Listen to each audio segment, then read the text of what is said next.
At this point in the NFL draft season, things start to get a little stale.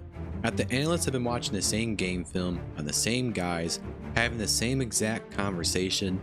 They get bored and start overthinking one guy in the draft, whether it is good or bad. Drake Maye is this year's victim of this nonsense, and he has been getting killed for no genuine reason. Let's dive into it. I really want to start with what a majority of these analysts are saying about the comparison of Drake Maye versus Jayden Daniels, because so many are saying Jayden Daniels is the clear number 2 in this draft, which is outrageous. What many bring up is that Daniels is a lot better polished prospect with more accomplishments, which I would agree with some accomplishments given he won the Heisman this past year. That's impressive. I will give him that. He had a breakout elite year. But there's several reasons why I still think this is a ridiculous argument to say that Daniels is clearly better than Maye. One is that if we take a look at these guys' playing time in college, we will see a significant difference in how long these guys have been in college. Jayden Daniels has been in college football as a starter for 4 full years, and I would say 5, but that's including the COVID year. That's twice as long as Maye. And Drake Maye, as a starter, only 2 years. That's a monstrous difference. It seems stupid, but hear me out because it is a big deal. Because simply put, Jayden Daniels has had much more time to learn the game, the X's and O's, simply to develop, work on mechanics, and get real game experience. That is incredibly valuable. While Drake Maye has had 2 years, just 2 years, and for those 2 years, it has been elite play, which leads us to my next point. There is a massive revelation that we see in correlation to the amount of time these guys have played compared to each other, and that is Drake Maye has played at an elite level in all his time as a starter compared to Jayden Daniels really being a 1-year breakout of elite play. How do we know this? Well, using Pro Football Focus's individual player grades, we see how well these guys have played individually, separated from the team as much as possible. So finally look at the grades, we see the big difference between Maye and Daniels during their college time and the level of play they played at. Jayden Daniels has not been elite whatsoever until his final year. You see growth in overall grade, which is good, and then that final Heisman caliber year this past year. Looking at Drake Maye, we see elite play grades from start to finish, whether it is big time throws or raw stats. This is in his first and second year. In between 2 different coordinators and schemes, a team with good talent the first year and the last year with bad talent and a below average scheme. And again, this is not to say Jayden Daniels is bad or that he isn't worth a high draft pick. My point is that it is so wrong replacing a essentially 1-year breakout guy who didn't look elite on an individual basis when he wasn't with a good team at Arizona State, compared to Drake Maye, who did that this past year with a poor supporting cast and the year before that as well. And so from a projection standpoint, if Maye is playing at this level now, what would he be if he played as long as Jayden Daniels did? My case in point. Now, looking at what people are saying about Drake Maye's weaknesses, some of which is fair and some of which are just flat out hate on the guy. To start, we look at probably the biggest concern being his inaccuracy, something that analysts, teams, and even myself have picked up on is his inaccuracy at all levels of the field. You'll see receivers having to adjust pretty significantly to the ball to catch it.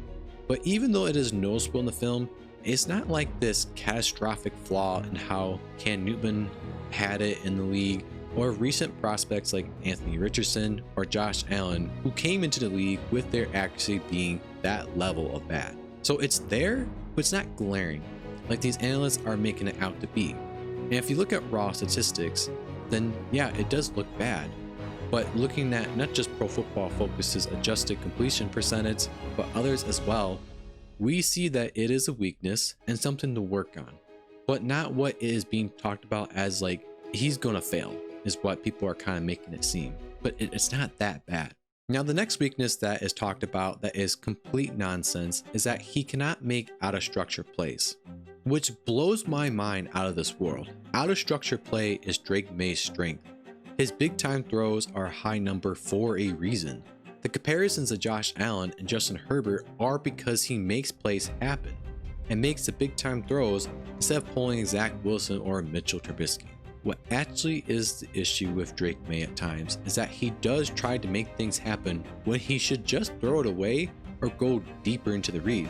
Now, when I say deeper into the read, I do not mean he can't process or read coverages. I just mean that there are moments, not too often, but it's there when there is a better choice, like on this play here. They got a 3-man route here, here, and then in. So kind of a progression, 1, 2, 3. Okay, so I don't mind the idea that we're getting over here. The problem is you've got to see this guy turn his hips. Okay, so he's staying over there with the corner route, but he never turned his hips to cover it. So now he's in a position to wheel back and cover this in. So if you don't get what you want on the backside, you really have to come back to this in and not try to throw the one over the top. But being the player that he is, Maye tries to fit it in that tight window when it is possible, but it's a low probability of happening. And that is where the Josh Allen comps come in. Josh Allen is known for his hero ball mentality because, in all honesty, the Buffalo Bills need him to, or they will lose. And if you're actually looking deeper in the draft, it is a concern for Caleb Williams as well. The team would have lost if Caleb Williams was not trying to make things happen. So with that being the case for Drake Maye, we have to look around and ask why. And we already know the answer to this. Maye did not have a good supporting cast this last year. The O-line play was bad, and there's no talent for wide receiver until Tez Walker was allowed to play again. And the scheme, which is my biggest issue, was just not helping Maye out. And we know no matter what level of football, if there is not a good supporting cast, you will not succeed. You saw it so many times with great QBs. Not to go on this long tangent, but Tom Brady's last year, bad scheme. They could not run the ball to save their life, and because of that, it really restricted the offense. Brady had to make things happen, to make big time throws, to make the comeback attempt for the billionth time. Otherwise, they were going to lose. Did he make more mistakes? Yes, he did. But that is what comes with making high risk, high reward plays when you don't have other options to win. And that's the point I'm trying to convey with Drake Maye. When you're not helping out the guy with the scheme, with not good playmakers, with guards blowing protection every other play, Maye is going to have to do something about it. And that means pushing the ball at times where he probably shouldn't. And Drake Maye is doing this as a second-year starter, which is insane to me. He is a raw talent. He's not a polished prospect yet. But he isn't this one-year wonder. This isn't his 4th year and, oh, he's suddenly good. This means the ceiling that Drake Maye has is, you know, I'm going to say it. Drake Maye has the best potential of this class to be a Hall of Famer. The timeline is almost perfect for development. 2 elite years, the only 2 years he's played, and what he needs is very, very simple. Good coaching. Give him a QB coach to develop him, and he will hit his ceiling, albeit with a few playmakers and a solid scheme. So to save the best for last, his strengths are so good, better than what the analysts are saying. What Drake's strengths are, and what makes him, in my opinion, the top QB in the draft, with all the talent that he has, is the ability to not only make the throws, but has the arm strength and arm talent to throw the ball like a frozen rope when off platform as a quote-unquote pocket passer. It is the normal Achilles heel of a lot of pocket passers that they do everything so well, but arm strength was their biggest weakness. And guys like Mac Jones, Bo Nix this year, Brock Purdy, Drew Brees, Joe Burrow, Tua, the knocks on them were arm strength. Some obviously have debunked this, but others it definitely showed being a weakness. For Drake Maye, it's not an issue at all. He has that golden howitzer of an arm. Additionally, Maye can make plays not only out of structure, which is something a lot of NFL teams and NFL analysts are looking for quarterbacks, but he can do it in structure as well. Like I said, he is the classic pocket passer, but he isn't afraid to extend the play or be afraid to tuck it and run it.